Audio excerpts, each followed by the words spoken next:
All right, my name is Patrick Rivenbark. I'm from Let's Talk Payments, and welcome to Payments in the Era of the Internet of Everything, Cracking the Identity Challenge. Obviously, we'll be talking about IoT, we'll be talking about payments, and we have a very distinguished and very expert panel here to talk to you about that. So we'll start, obviously, with introductions. So again, Patrick Rivenbark, Let's Talk Payments. We're a fintech research company that has over 7,200 fintech companies we track globally, do custom research about financial technology, and then we have a media site called letstalkpayments.com where we reach 100,000 people every day and several million people every year talking about fintech all the time. Okay. Oh, there. Yeah, okay. Cherian Abraham. I work for Experian in payments, identity, and fraud, and across markets such as US, China, Southeast Asia. My name's Thomas Purves. I'm product owner of Visa Checkout at Visa. You might know Visa Checkout as a button you see online and in apps that helps you check out faster and very securely. And now we're opening up the checkout platform and working with some of our industry partners in setting open standards for tokenization and some of the underpinnings of checkout to be able to connect a lot more devices and native experience for payments. I'm Matt Miller from Mastercard. I represent our conversational commerce and remote IoT strategy, so how we think about really allowing anyone to pay from any device. And I'm Tom Poole with Capital One, and I run our payments and identity groups in our digital group. And we're very focused on taking, we've come at this from the other side of taking friction out of the payments experience and trying to figure out how to minimize that, as well as providing secure identity and verification, authentication for our customers. All right.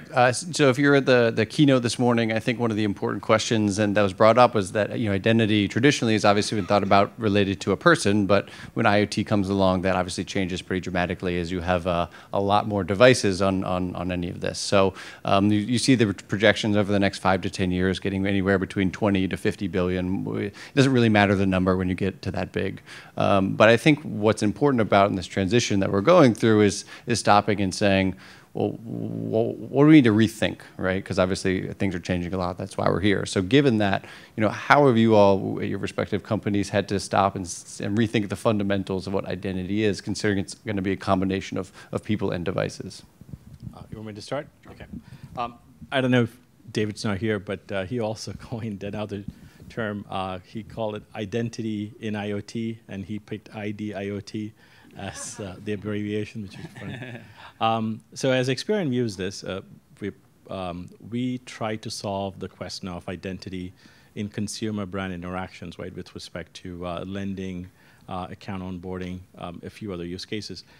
But as we have seen, and as our clients have seen, the influx of devices has led to that question, the way that we answer it being too limited, which is being consumer-centric.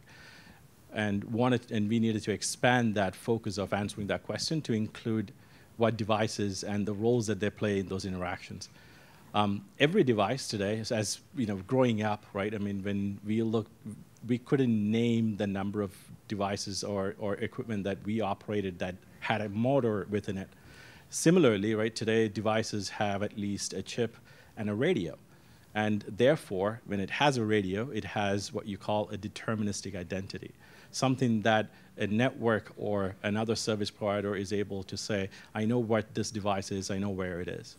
Similar to that, a device also has a probabilistic identity, which is how we use those devices. Both of those things are inherently valuable in the context of the things that you're trying to do, which lends either credence or doubt to that interaction. So whether that be a financial interaction, whether that's a payment, whether that's something else completely different, devices have a very unique role in terms of imparting reputation and context to that interaction, which we, as a company, has to fold that into how we look at risk very holistically. And so it's very important to us and our clients. From a network perspective, one of the recurring themes the last couple of days is the idea of separating identity from all transactions and all connections that you have, and also attestations, as well as tokenization. And that's something that comes naturally to payment networks, and in some regards, we've been doing that for a long time. Today, when you have an interaction with the merchant, your bank in a distributed way has acquired you as a customer and determined that you're good financial account holder and that you can make good on this purchase. A merchant doesn't have to know anything about that. They just have to know that there's a mark they see on your card, and they know that they'll get paid at the end of the day. And similarly, you can trust the merchant on the same basis and have a good interaction. And when we think about IoT, it's going to be more important than ever to be able to broker those conversations and being able to have marks of trust that enable these transactions to occur with trust and just enough information to know that this is a safe environment or interaction or purchase to be able to make. Yeah, I think similar, I mean, echoing the similar context around kind of tokenization and those other capabilities, we see those as key to how we interact with IoT devices, but it's also about trying to understand how we trust and identify IoT and the actual devices themselves. And I think that's probably a theme that will come out throughout the panel, is being able to trust those individual devices, that they are where they say they are, as much as that identity is there. Being able to have that key element is critical, and then how we bring that into our existing data flows and layer that on top as an additional benefit. I'm going to try to be additive to the comments that have been made already. I'd add two things. One is consumer transparency, just giving consumers more and more control of the full range of devices that have been enabled on their behalf or making payments on their behalf. We're big believers in that at Capital One, and feel that so much of the challenges today and so much of the infrastructure supports sort of real-time information delivered to the consumer's hands about what's happening, which is another layer of defense on top of what we've talked about.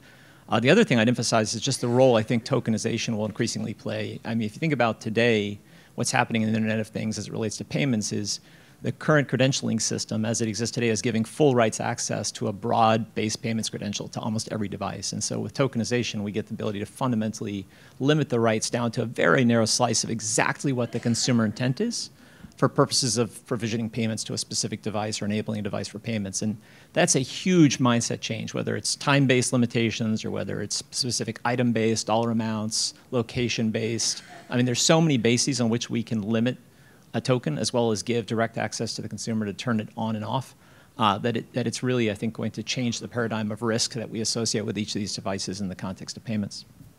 Is there anything about, as you alluded to before, Tom, you've been doing this in a way for, several decades already, right? What is it that particularly this group has already learned over the past several decades and kind of being a proxy for this, that you can continue that's going forward, that's staying the same, that isn't a total rethink of in IoT, right? I think from my perspective, the lesson of scale and how do these, it's one thing to imagine a new standard or new ways to interoperate, but solving those network effects and those chicken and egg effects to actually make these systems scalable and spreadable.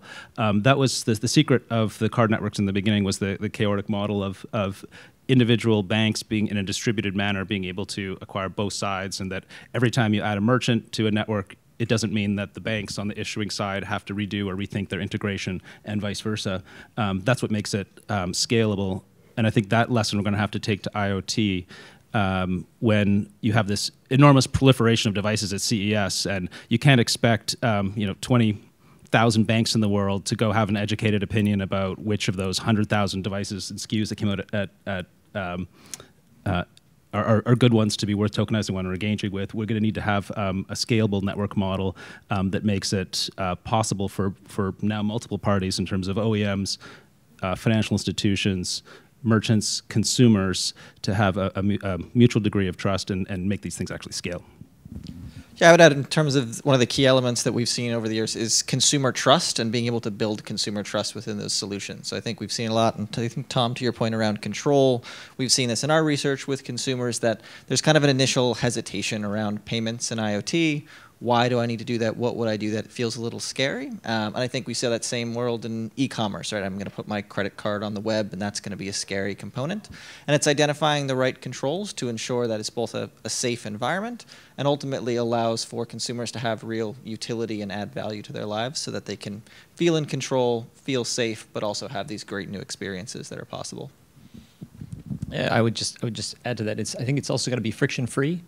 No matter how much we attempt to educate consumers about security, I think we all care enormously about security, but we really want our banks, networks, the institutions that we work with to take care of it on our behalf. A funny quote I heard earlier was, "It's far too important for me to manage it. I need someone else to take care of it, because if I'm left to do it as a consumer, it's a disaster." So I think consumers want it, but they also want the convenience and an incredibly low friction experience to accompany that, especially as it relates to transactions and commerce. So. Well, I think one of the ways that that's happening, or at least is a lot of the new data sets, right? Whether it's not traditional data sets or just the new data sets you get through either your smartphone or these new devices, you get a lot more data points. Can you guys talk a little bit about what you all are using in that space, what that's enabling to make it more frictionless, but that's obviously means a lot more data. And I know in the context of this conversation, the last day and a half has been about, well, how much do you need and how much do you not need? And you guys can talk a little bit about how you're thinking about that. So get started. Right, and I think the question of privacy and the safeguards around consumer data as exposed through a variety of these devices comes into question. So let me take the example of Apple, for example, right? So there is a program for Apple called MFI, which is made for iPod, iPad, and iPhone, which is Apple's method of ensuring that the data that is being shared within that ecosystem, regardless of who makes that device or who creates that IoT device, stays within or in alignment with Apple's expectations and their guidelines of data sharing and security, is one way that Apple has tried to address that question within their ecosystem, right? So today, that doesn't prevail outside of Apple's borders, right? So I'm sure Amazon has their own with respect to devices that talk to Alexa. That type of a safeguard and a framework needs to exist in the broader IoT ecosystem. And some of that has to really come from the networks, right? If it's around payments, then it has to be with respect to how a secure area is carved out within within each type of device, and whatever you use to store within that secure area, and enabled by a secure element or a programmatic framework, needs to be something that is dictated and sort of lorded over by the networks and banks, for that matter. What we look at is essentially how much we can trust that, again, through, as long as those served by those guidelines, how do we help ensure that the data that is stored, as long as it's something that has to do with the consumer, is something that can be used in other interactions, whether it's financial or not. So ultimately, I think it's the role of the industry as a large and specific players within that around payments, if it is payments, then banks and networks, to really dictate as to how that data is stored and how that data is used, and the governance around that. Yeah, I think it's interesting you brought up Apple, because I think MFI is a great example. At the same point, they've also had HomeKit, which has not seen that same level of traction, which had probably a little bit harder of a component. So it's this balance within. I mean, ultimately, anything with the Raspberry Pi and a piece of plastic can become an IoT device. So it's about finding the devices that we want to trust, that we need to partner with, so figuring out what are those right balances. And then I think from a network perspective, we've got this desire that everybody always wants the data, and I think we've heard this throughout the last few days, kind of that permissioning is going to be so critical in understanding, should this behavior actually drive ultimately a credit decision, those kind of capabilities moving forward. So it's definitely complex, and trying to find that right balance, I think, is going to be critical. I think there's certainly great industry bodies within the payments area where we can look, and we've got lessons, and within the new framework of 3DS 2.0, there's certainly components around device identity and those capabilities, but really being able to get that data consistent is going to be this delicate balance between usability and ultimately kind of the safety and security around there.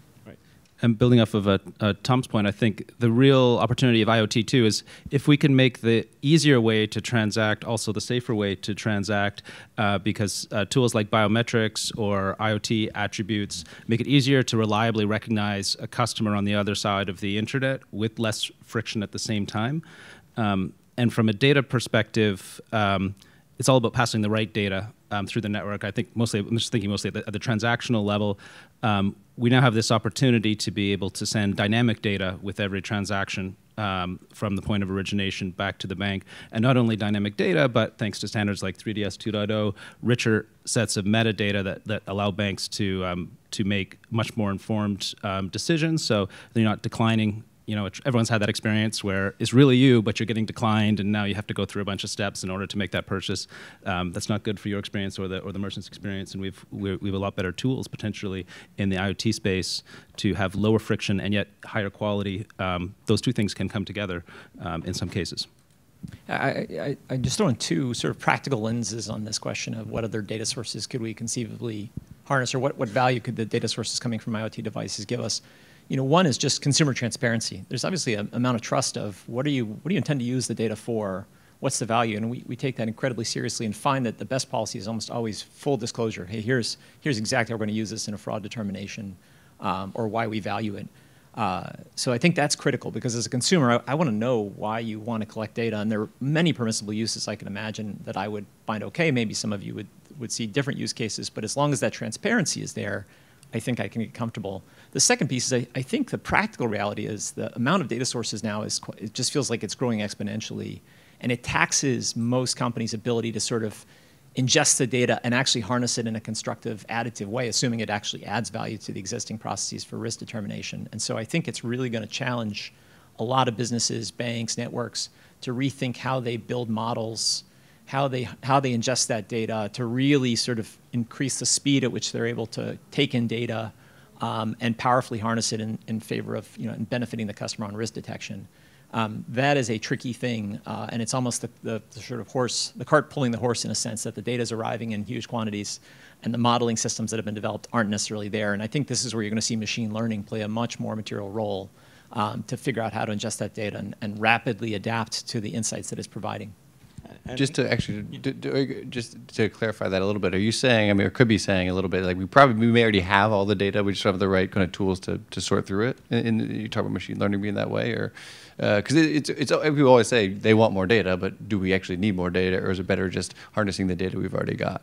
I think it's a little bit of both. I think anybody who's ever built a model will tell you that your intuition about what's additive to your risk. Your assessment of risk is never quite right. It's not always clear that some data you're ingesting doesn't tell you something that was already captured in other data you already had.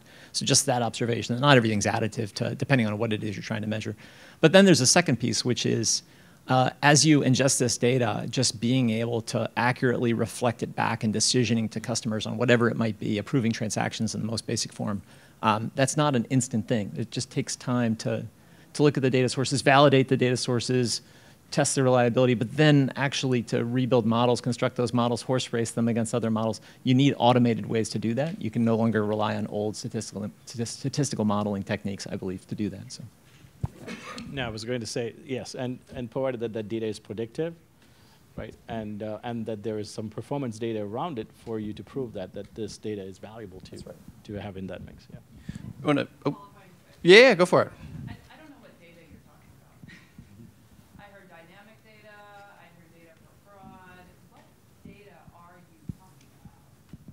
Specifically, I think the question was related to the data that would come from IoT devices. So it could be here's an unusual data stream, obviously not in the realm of payments, but the recent court case that involved the Fitbit, where the husband was found to be lying because his wife's Fitbit proved that she wasn't where he claimed, and he in fact murdered her, right? And that was used. The Fitbit was used to determine that. So it provided this very unorthodox stream of data that has only ever been thought of in a fitness context, used by the authorities to validate a murder. Now, we're not in that business, thankfully. So in the yeah.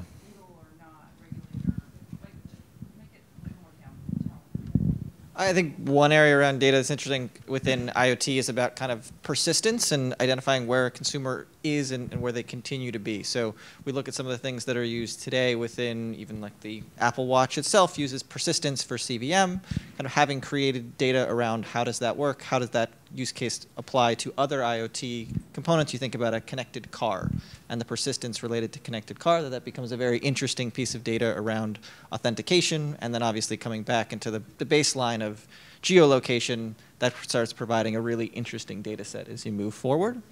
Just as one example, there are plenty others certainly. Yeah, I mean, a classic example around geolocation is travel rules. So if you do a transaction in point A and then suddenly you do a transaction 250 miles away, we know that it might not be possible for you to have teleported to that location. So maybe this is a flag that we should be stepping up that transaction, and that may be a way we can intervene. You're saying it may be possible to teleport? We use a variety of data from a fraud and risk standpoint, right, which is data that the device willingly gives up, such as it could be anything from where that OS, the version of the OS, it could be the header data from the browser, it could be any number of different attributes by themselves probably doesn't mean much, but when you put it together, derives a very unique fingerprint for that interaction or that customer or that device that can be used to say, have I seen this device before? Have I seen it in a positive context? Does the data look similar to what I would expect to see if this device were located somewhere else? So for example, if somebody coming from Florida, we know that that device and the data that we expect from that device needs to look a specific way versus when that device coming from Romania, for instance. And so being able to tell the difference and the similarities helps us in terms of being able to say whether this is fraudulent, not fraudulent, is it something that our clients can trust. I think just there's a concept of kind of active and passive data as well, which is becoming a really big for identification, for authentication, particularly in payments and in the financial service in general, which is looking at the digital footprint that you have on your phone or any other of these new devices that start leaving a trail of unique identifiers. And if you're, like, again, is like this morning when talking about the clothes that you're wearing being this unique set for you that day, that take that same idea and have every little device that's in your house, that's on your phone, that's on your watch, whatever it may be. It's not just what you require the actual user to put in, but it's also all the probably millions of pieces of data that you can, I'll say, triangulate to start helping kind of accept that payment or not.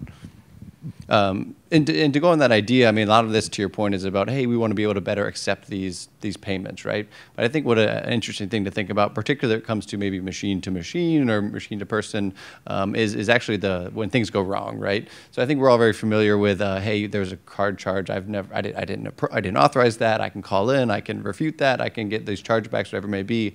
How in payments specifically, especially when it comes to IoT, I imagine that needs to be rethought a little bit of how dispute transactions work, how chargebacks work. You know, what are you guys thinking about in that realm? Because inevitably something will be disputed, right? So the question of disputes is probably something that my colleagues know a lot more, right? I mean, my panelists. But also the question of plausible deniability goes out of the window, right? Because you can no longer claim that it wasn't you when your device and the collection of devices that you carry with you tells the provider that it is really you.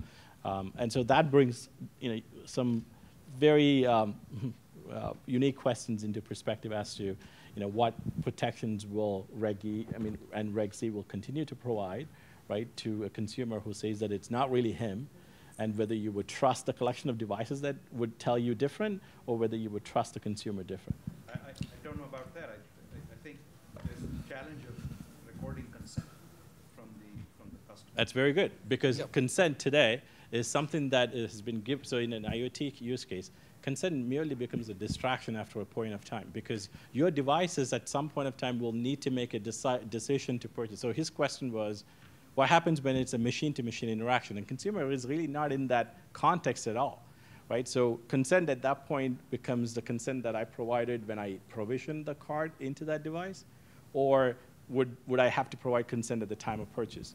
So I don't think we have reached those questions yet, or we have tried to answer them yet, but that's what I was For example, if you're going to have all of your devices be making these decisions on your behalf, eventually, I mean, that's part of the thought, is that you also don't want to be consenting for 50 different things over the next 10 minutes, right? It's a far use case, but we've talked about how, self-driving cars, which I can summon sitting here, will start from California, we'll drive all the way here, and we'll start negotiating what, what insurance it would need to have in terms of optimal coverage, where it needs to, pump its gas, et cetera, or not. Yeah, and then getting back to these disputes, how are you guys rethinking that? I mean, I think we're seeing the industry go different ways. Europe is a great example with the PSD2 regulations around requiring kind of consumer authentication. So we've got these two edges of kind of the Uber-like payment experience, where the best payment experience is no payment experience, and kind of giving permissions. And to a extent, IoT devices already do this today. A Nest thermostat self-chooses when it decides to call for heat or not call for heat, and invariably charge your utility for electricity or gas. So we've already kind of given that up in some extent. Now, disputes around your overall electric bill are something that are probably stratified, and we don't have a huge component of that, but it does come back where much of the risk models have been thought about very probabilistic in terms of how we're thinking about data and components, but now there's possibly the opportunity to where you want to come back at certain levels and either set on kind of the values, as Tom talked about, with saying anything above $10 needs my specific kind of consent and involvement, and also the opportunity that IoT devices allow for biometrics to easily give that consent above and beyond. So not just, I knew you were in the room, but because you did a voice authentication, that really closes the door and creates that ability to have tight consent, but still creates a great customer experience. And I think it's trying to bring all these pieces together that we see a lot of opportunity. Yeah, I think it's all about being able to strike that balance of innovation so that you can have experiences like that Uber experience where payment is invisible and you can just, get. And we're increasingly moving to this app-based world where, merchants, used to be you had to swipe every time for a cab. Now transportation is a service that just sort of shows up and gets you from point A to point B. And what we need is a flexible framework of rules, and that's what we have essentially. Is like under these circumstances, you have non-repudiation where you knew the customer was placing the specific order and was present, and a chain of trust flows through the transaction. You can say, yep, we know that person was there. Something like a 3D secure standard was invoked that has certain presentation guidelines around it. In other cases, you want to build a billing model that is more flexible or hands-off than that. Then it falls to the terms and conditions between you and that service provider or that merchant.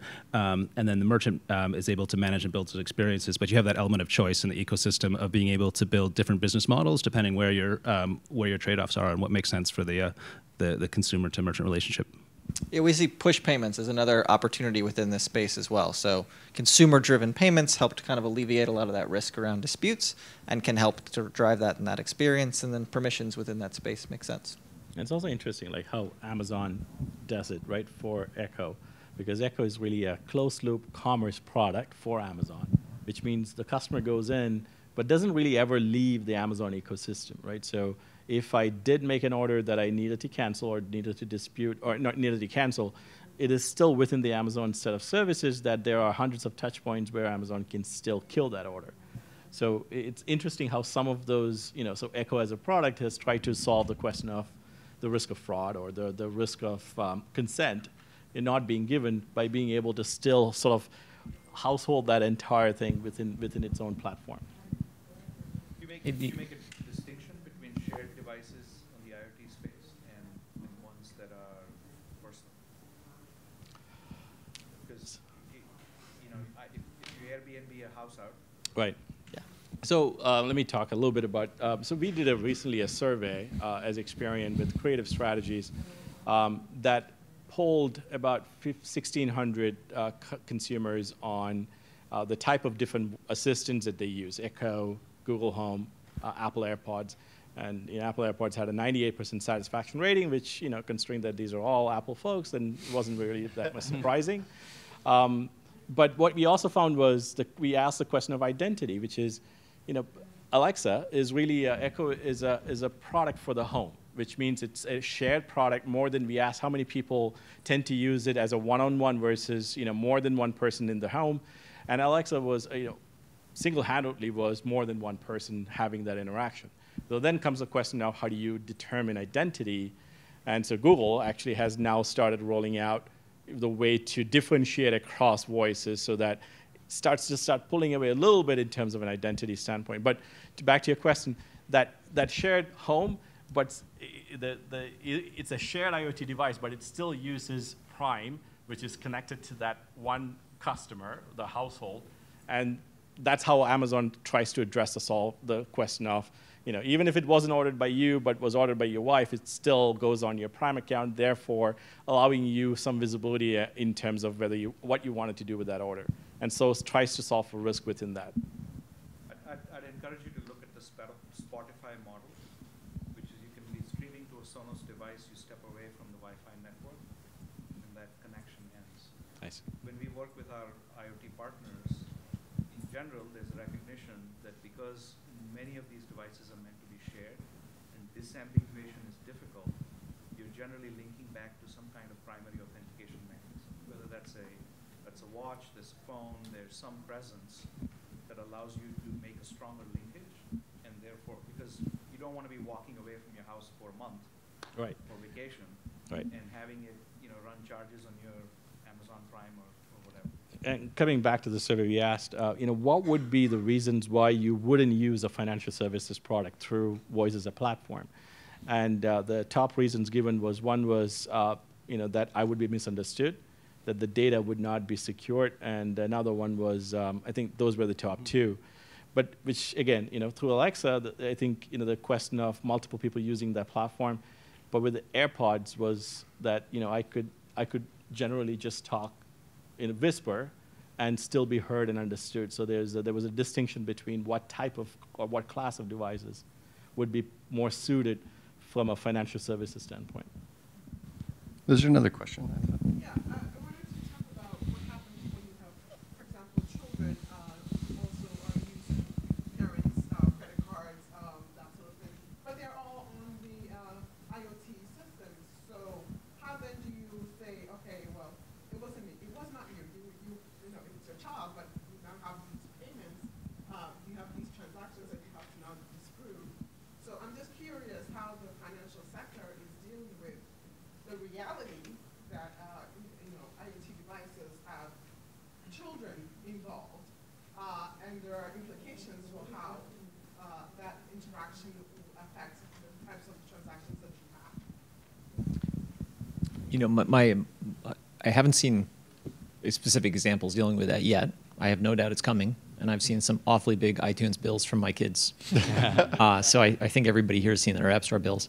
I think you'll find that the best franchises consistently sort of backstop their customers on these kinds of moments. I know Apple does, Amazon does, generous return policies. It's been my experience.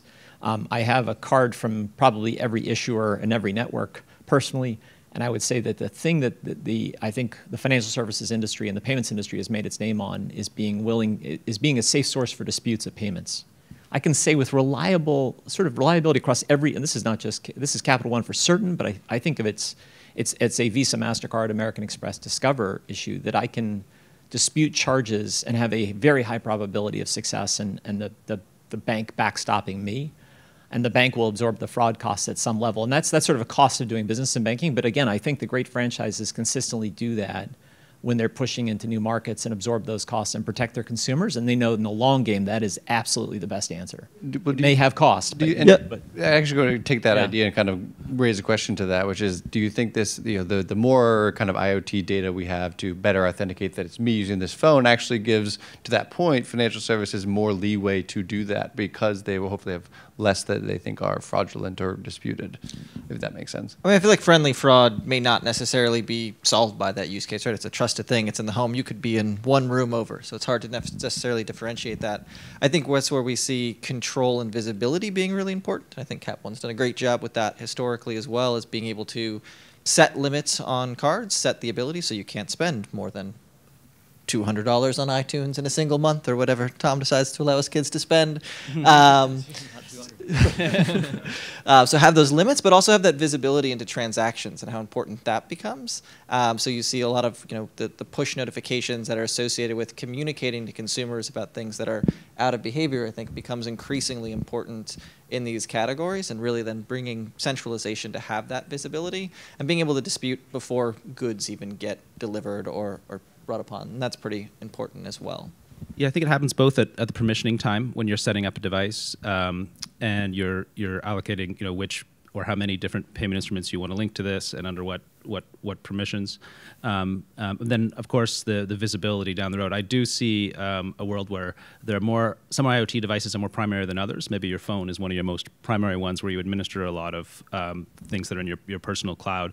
And the ability for your underpants to make unlimited purchases, may have some constraints on it until you approve that or step that transaction up with your phone.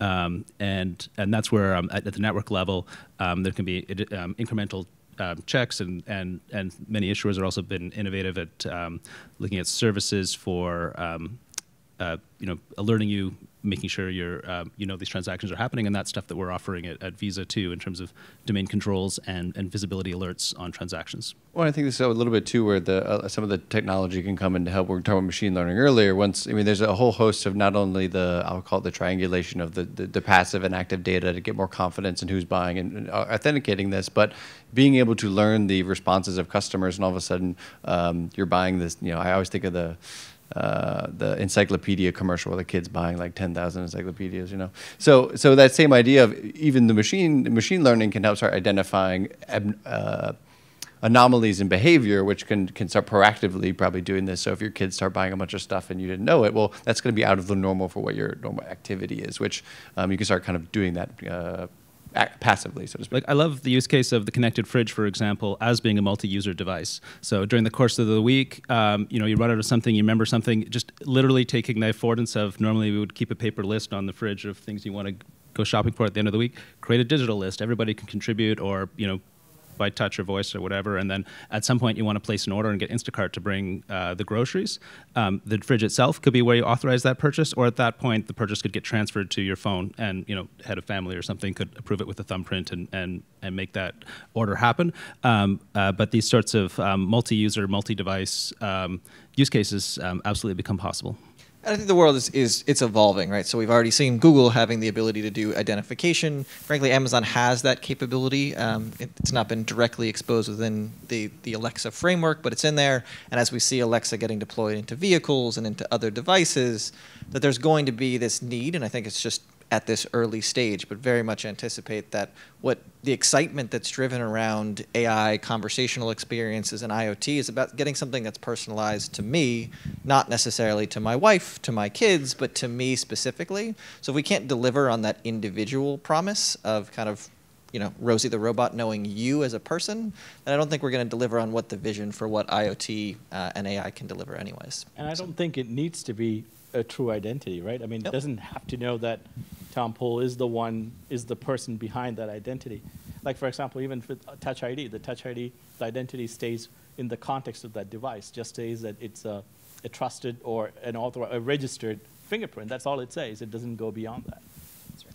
Yeah, I want to caution, the identification is one piece, but I'll point you back to a lawsuit that Apple settled in May of this year on in-app purchases. They certainly knew that they were coming from children or from someone in the household attached to that ID account. So to me, I think identification is important. Controls, though, such as the ones that Capital One employs, I think are going to continue to be necessary. You know, you don't want your kid ordering sugar puff cereal all day long, right? Actually, I order sugar puff cereal. That's not what he said when he disputed it with Capital One. My point is, if you don't, at some critical mass, right, you're going to get hit by one of these lawsuits that Apple was hit by. So. Then your blood sugar monitor said, actually, I think he ate all of so we've got some corroborating evidence here. And then the refrigerator orders a health insurance package. No, I think the European regulation environment is very much considering that kind of very intentional authorization of each transaction.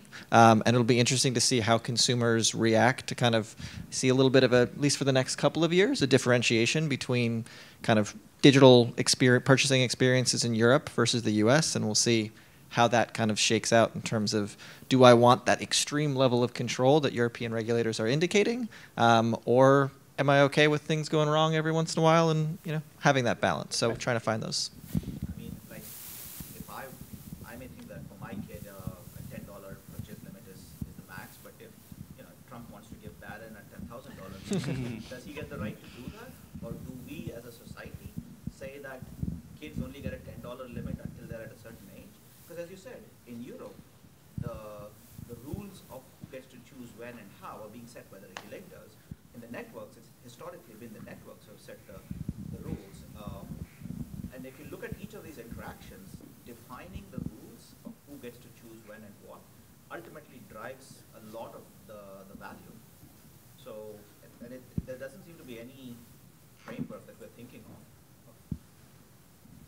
And I don't know whether there is the scale in IoT payments that requires a sudden answer or immediate answer today, right? Because the volume isn't there anywhere.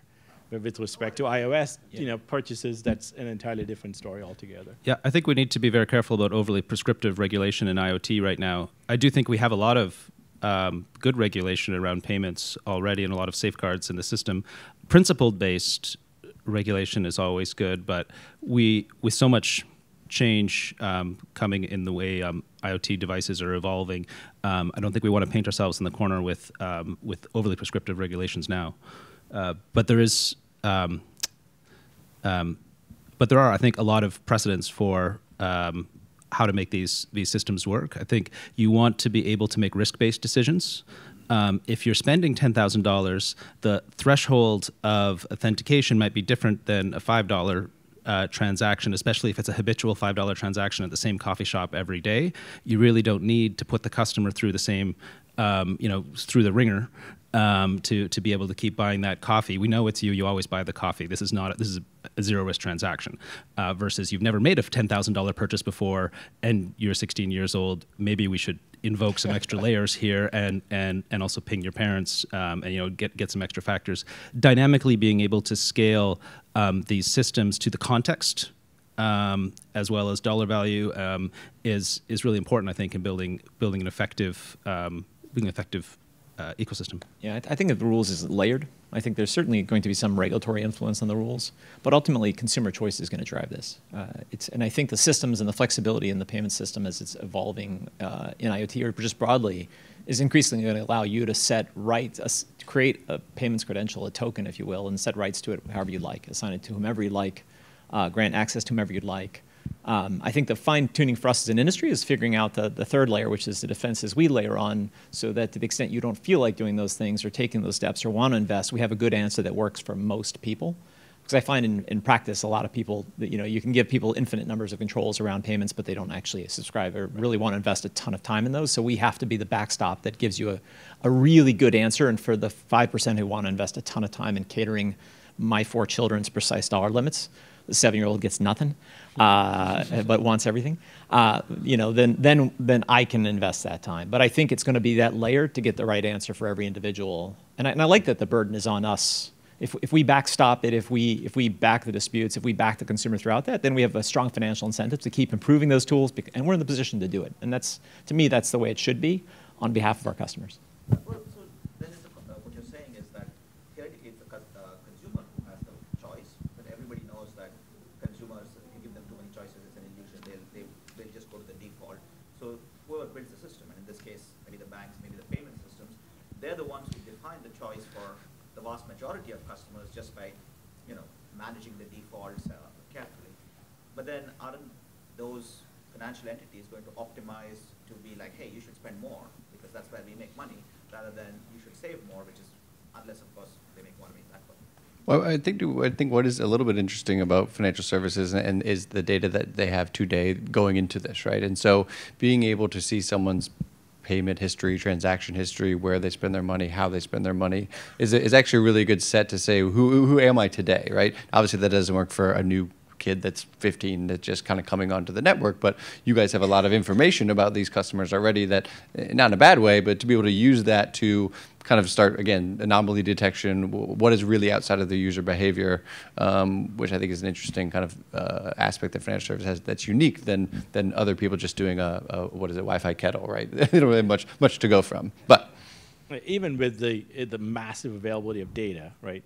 I mean, I had an experience with Amazon, which during one of their prime shopping days, I used a account that I normally don't use to order something, and then got instantly banned, shut down, and required me to email their executive service to actually get any help. So even for a company like Amazon, which is very nuanced and uses massive volumes of data to be able to understand the question of risk, went an entirely different route at that transaction. So it isn't that the availability of data is going to solve that, or the way that the nuance that you bring into to answer the question isn't going to solve that.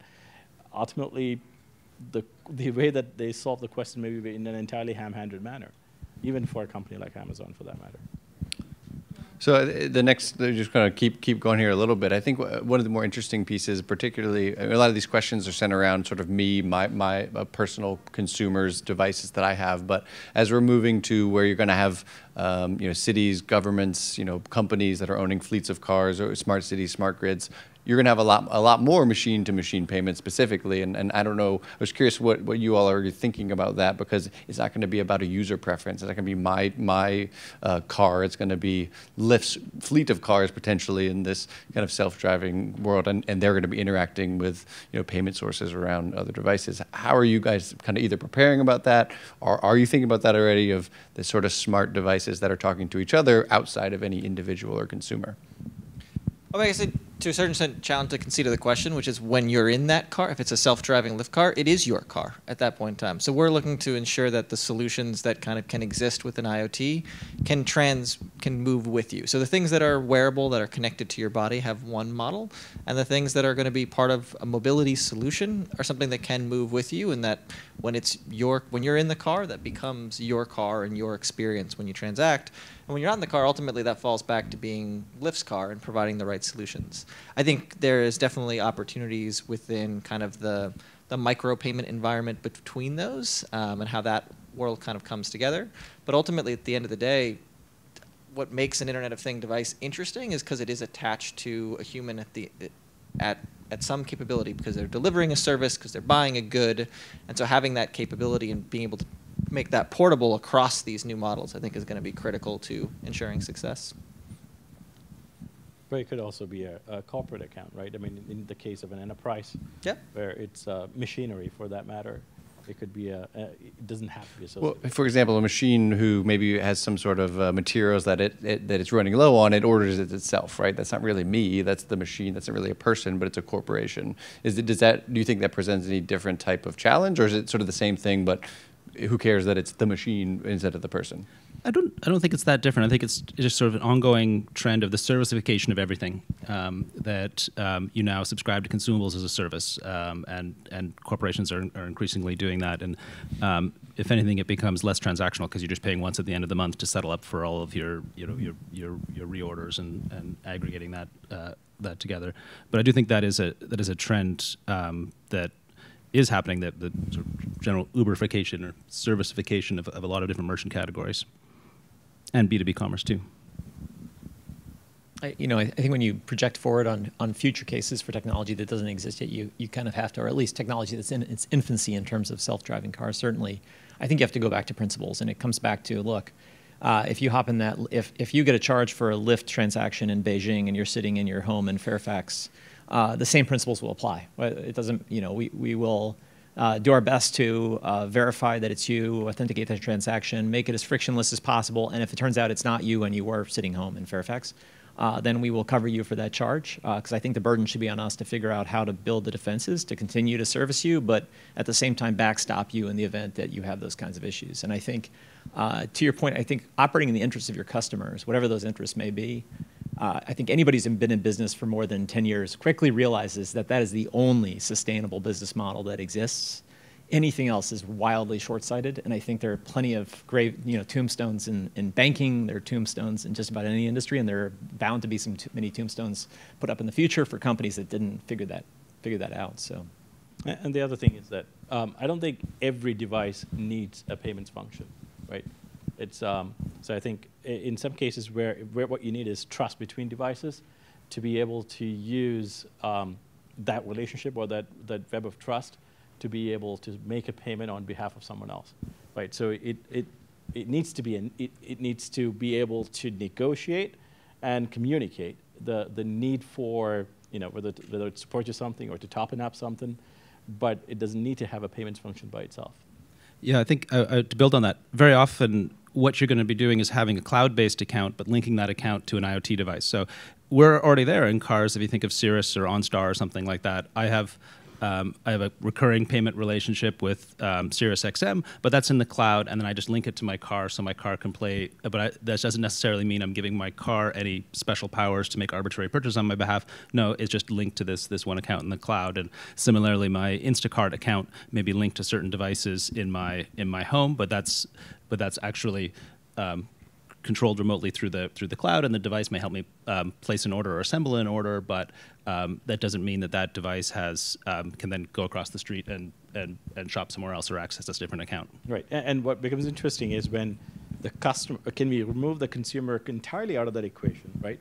Because it's not just that as you said, your cloud account registered to that, I mean, attached to that device, maybe also attached to other devices, right? Mm-hmm. So that cloud of devices, can they simply negotiate on their behalf without having you in the mix and negotiate a purchase? As long as they each have confidence in each other to say that they have all not, mishandled that trust. So I think at some point, consumer will move out of that equation.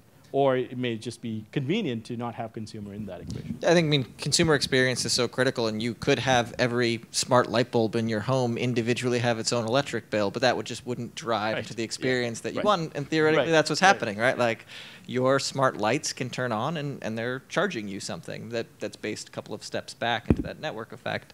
But thinking about how that works, we've got to figure out what's that right balance between consumer utility and just kind of rolling it all up into a servicification kind of model that we look at. I do like the idea of lights like negotiating on my behalf of my utility company. But 2 more questions and open up for any more questions.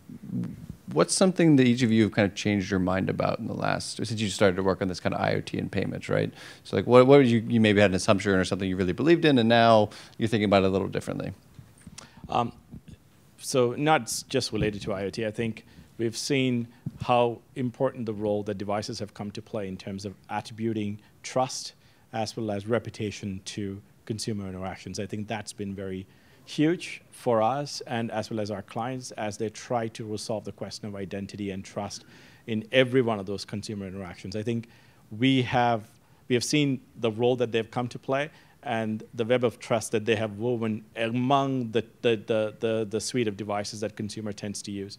I think that has been eye-opening in terms of how much trust we attribute to those devices, how much data we store in them, and the glaring lack of concerns around privacy, as well as the concerns around what we open up to, something similar to like the malware attacks that we've seen recently. The amount of data that stores within them and the value of that data that that sort of exposes us to the further risk is obviously a concern. I think for me the eye-opening thing is just the exploding need for common standards. The opportunity size of IoT is huge, but the sheer categorization of it and fragmentation of the number of categories of IoT and SKUs of IoT. If you're a merchant or a manufacturer or a brand and you want to sell stuff in these channels, wait, am I going to have to code to, a handful, a dozen, 100 different APIs in order to be able to? Am I going to have to build little storefronts that connect to all of these different ecosystems? No, as a merchant, I'm going to need standardized payloads, standardized ways of getting identity assertions, so I know who I'm transacting with, and being able to link my one account with customer and work cross-device and cross-platform. And the same thing goes on the banking side too, of being able to corral these things and set some standards so that we can actually scalably support all the diversity of these interesting channels that are coming up. Yeah, I think almost on a related note, as a kind of product person at heart, when I came into it looking at it, I thought that the technology wasn't really living up to the promise. And kind of looking closely at the combination of AI and IoT, I think the technology is there. The challenge is how do we package it together and create products and use cases around it that are really meaningful. So there's a lot of, it's just the untapped potential. It's kind of a unique period in time where the tech and what you can do with it is so powerful that we're actually kind of struggling to come up with great ways that we can use it in a meaningful way. And part of that is the standardizations that allow us to make those solutions at scale. Yeah, I think that the assumption I've revised is what share of commerce will move into these channels. For me, that number keeps going up and up and up, and things I thought were inviolate or wouldn't necessarily translate well have continued to defy my expectations and translate well. I think of the most basic, because every single time what really happens is somebody finds a way to take friction out of the process, and you as a consumer experience this enormous delight by virtue of something happening in automated fashion on your behalf, whether it's a refrigerator that restocks food or whether it's simply sort of an automated delivery of a trunk full of clothing, or whether it's an Amazon Dash button completely automating your pantry in a sense.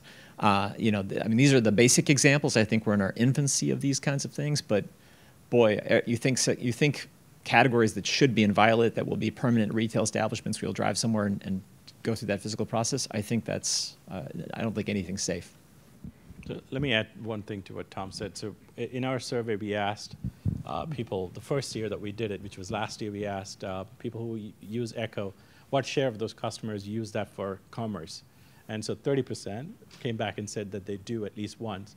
We've asked the same question this year, and it was exactly the same. It was 32%. So we haven't seen, even though Echo has become a mainstream device, we haven't seen a surge in terms of the number of commerce use cases coming through. Maybe unique to the survey, maybe not. But I think that's something that, whether these purchases are they accretive, right? I mean, are people not going to do them, but they decided to make one through these platforms, I mean, through these services, or they're just spreading the share of spend across all of the devices that they use or not? So, any questions? Yeah. Ominous. Have you all thought about the value of the data from the Internet of Things for the initial identity proofing?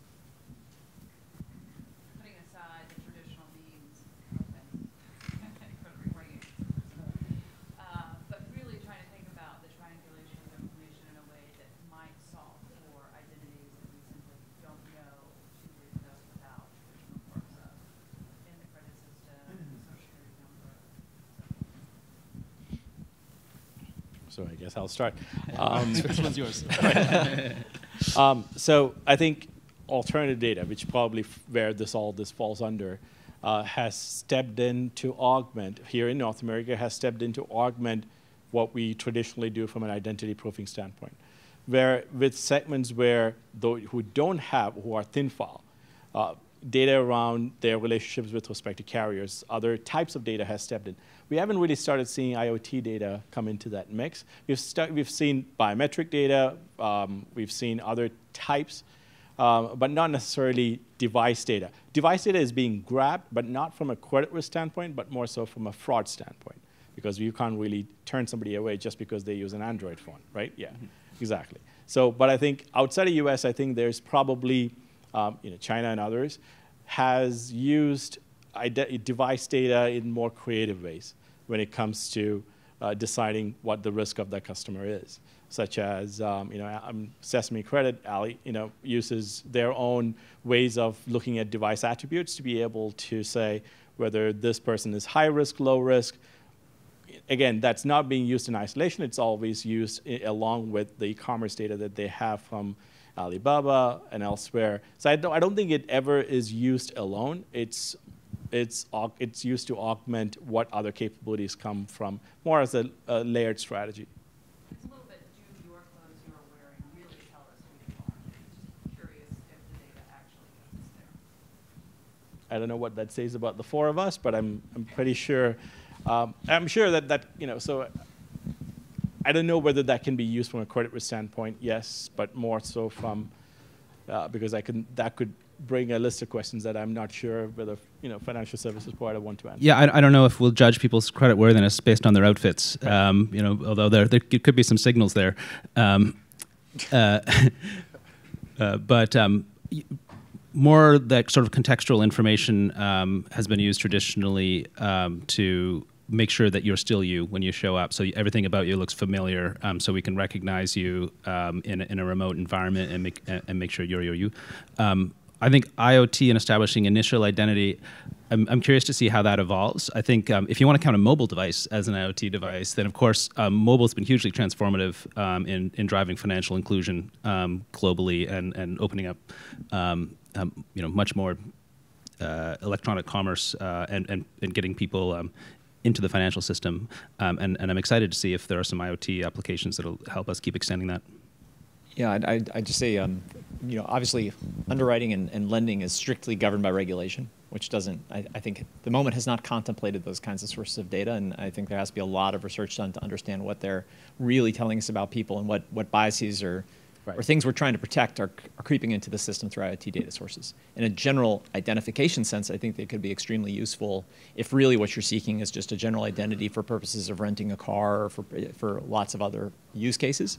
But when you're talking about financial services, again, strict regulation governs that. Now, again, on the transactional side, not the upfront identity side, I think that's where they begin to create a broader and broader basis from which we can be confident that the consumer in question is in fact has intent to make a transaction, and we want that to go through and be as frictionless as possible, and we can stop the ones that aren't the person that we've granted the rights to. I definitely think that there's an interesting aspect to just following what's happening on a global trend, right? Because what's happening in North America is not going to be the same thing what's happening in emerging economies who have different regulations, maybe less strict or more strict, whatever it may be. So tracking that, you start seeing some use cases that will obviously proliferate. So with that, I think we'll end. Appreciate all the interaction and the questions, and thank you to the panel.